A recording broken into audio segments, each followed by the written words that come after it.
Welcome, and thank you for joining me on the Path of the Seeker. Today, I wanted to share with you a bit of the results of my meditation on contemplating Pluto entering Aquarius. And at the end of the day, I'm not one of those who believes that we're going to ascend to some other reality or that we're going to suddenly rapture somewhere else and leave behind the people that we don't like. I have no problem with the ascension idea, but to me it's ascending up the spiral path instead of descending down, and we can go up and down through our whole lives. There is no judgment and no moment where it's like we hit a point of clarity that's sudden, because we don't want to hit sudden points of clarity. That sounds a bit abrupt and unpleasant. And so, when contemplating this transit, I thought about the different prophecies. There's a lot of prophecies about the end times. A lot of people are bringing up the age of Aquarius. I personally believe that we've been in the age of Aquarius since 1981, midnight on New Year's Eve. That is according to the author of Kabbalistic astrology.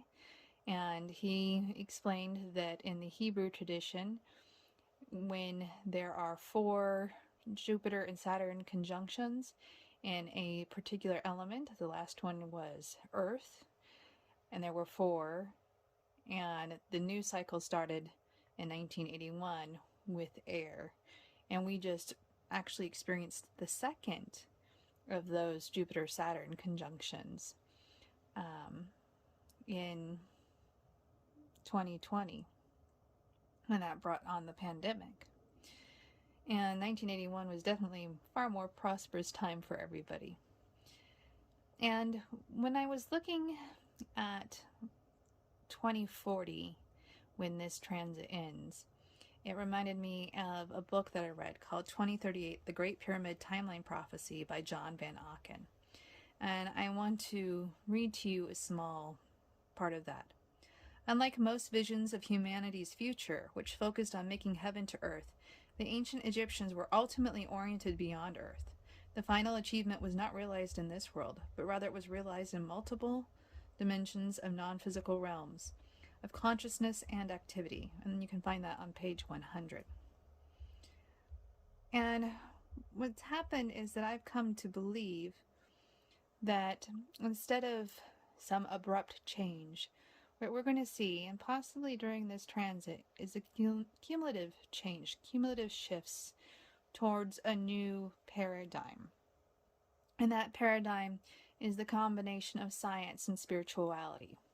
Now, whether it has to do with aliens somehow, or if it has to do with a double slit experiment that Thomas Campbell's working on that would prove that consciousness is actually the base level, the prima materia of reality.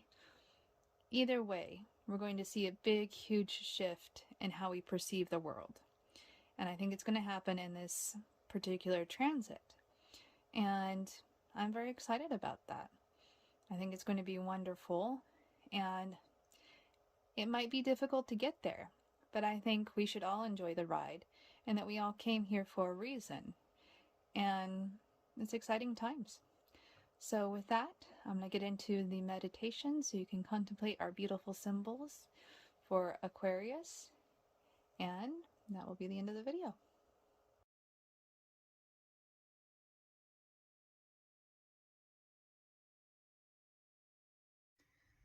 Alright, here's our reading, our Medicine Wheel reading for the Pluto transit in Aquarius. I've had difficulty filming this for some reason, so this is the 3rd time. And just to let everyone know, I did film this prior to the bank failures that occurred in March of 2023. I have a timestamp if anybody wants to see it. But this will be coming out, this video will be coming out about the time when Pluto actually enters into Aquarius.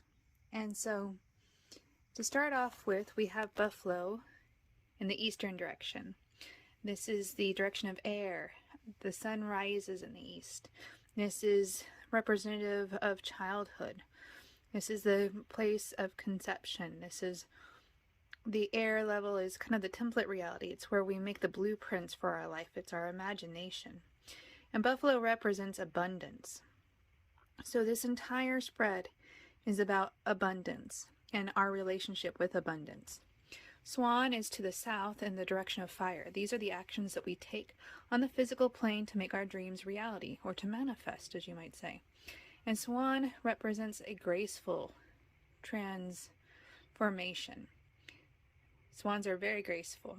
But as we all know, in the ugly duckling story, sometimes we don't know we're a swan. And so I think it's important to know that the process we're going to go through here might not look so graceful at first, but it will eventually become graceful. The next card that we have in the direction of water, which is the actual process of creation. When you think about it, water starts off as condensation in a gaseous form. Then it drops from the clouds as rainfall, which you can hear right now. And then, if it's cold enough, it crystallizes into snow.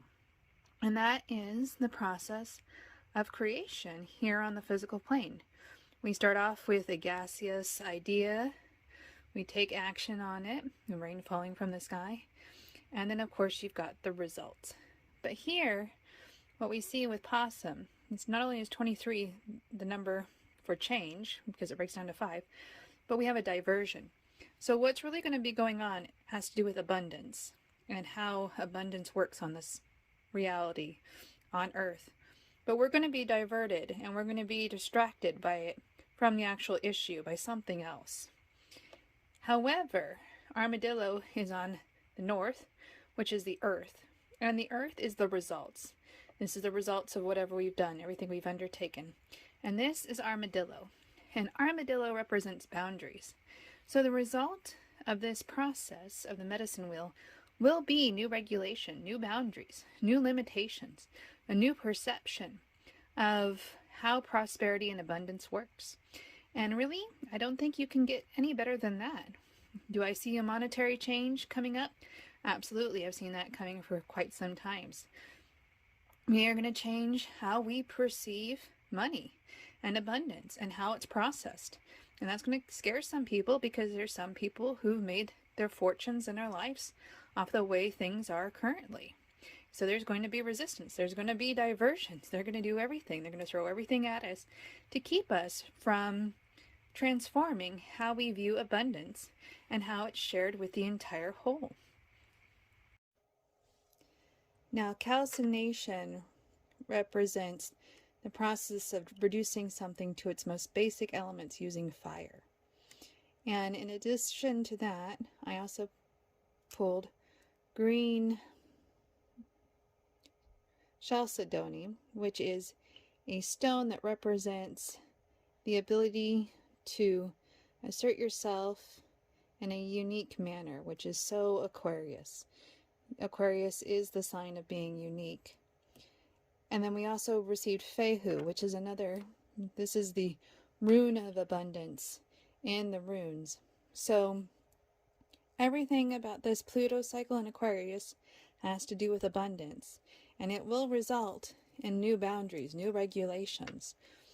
So prosperity is definitely going to be a thing, but we're going to be diverted by something else. But the real purpose behind this transit has to do with abundance and prosperity.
right, with that, my friends, I am sending you so much love.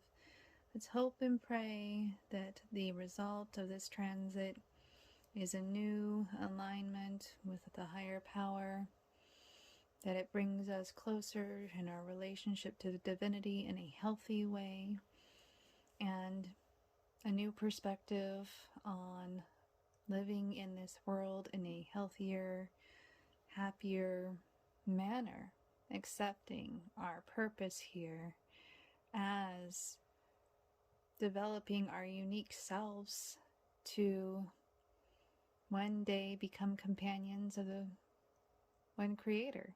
This is a compressed school, to use Bob Monroe's term,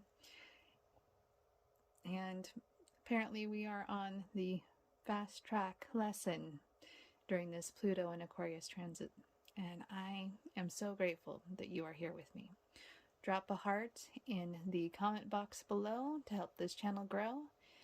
I'm sending you so much love. Bye now.